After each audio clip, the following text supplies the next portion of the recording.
નમસ્કાર દોસ્તો, ફરી એકવાર સારી અપડેટ આવી છે એની ઇન્ફોર્મેશન આજની વિડીયોમાં તમારા સુધી પહોંચાડવાનો છું. આ અપડેટ ગુજરાત હાઈકોર્ટ આસિસ્ટન્ટની જે ભરતી પરીક્ષા લેવાઈ હતી તે બાબત છે. તો જે પણ મિત્રો આ ભરતીની પરીક્ષા આપી છે, મેરિટની ઘણા ટાઈમથી રાહ જોઈ રહ્યા છે, તેવા મિત્રો માટે આ ગુડ ન્યૂઝ છે જે યુવરાજસિંહ સાહેબે આપ્યા છે. વિડીયોમાં આગળ વાત કરીશું એના પહેલાં આવી અવનવી અપડેટ મેળવવા આપણા યુટ્યુબ પ્લેટફોર્મને વિનામૂલ્યે જોઈન આજે જ કરી શકો છો.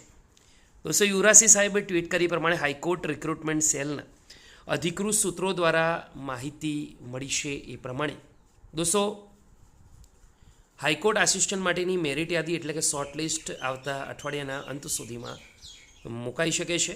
બીજી બાજુ જે અપડેટ છે એ પ્રમાણે મેરિટ યાદી આવ્યા બાદ ડોક્યુમેન્ટ વેરિફિકેશન એટલે કે ડીવી માટે તાત્કાલિક બોલાવવામાં આવશે. 15 દિવસ જેટલો જ સમય ડોક્યુમેન્ટ વેરિફિકેશનમાં આપવામાં આવશે, જે દરેક ઉમેદવારોએ ખાસ નોંધ લેવાની છે. બીજું કે ત્યારબાદ ફાઇનલ રિઝલ્ટની યાદી પણ મૂકવામાં આવશે. દિવાળી સુધીમાં સંબંધિત જગ્યામાં ઉમેદવારોને તમામ પ્રોસેસ પૂર્ણ કરી હાજર કરવા માટેની તૈયારીઓ પૂરજોશમાં ચાલી રહી છે. જે પણ મિત્રો હાઈકોર્ટ આસિસ્ટન્ટને લગતી અપડેટ મેળવવા માંગે છે, આપણા પ્લેટફોર્મને જોઈન કરી લે, બીજા સુધી પણ માહિતી શેર કરે.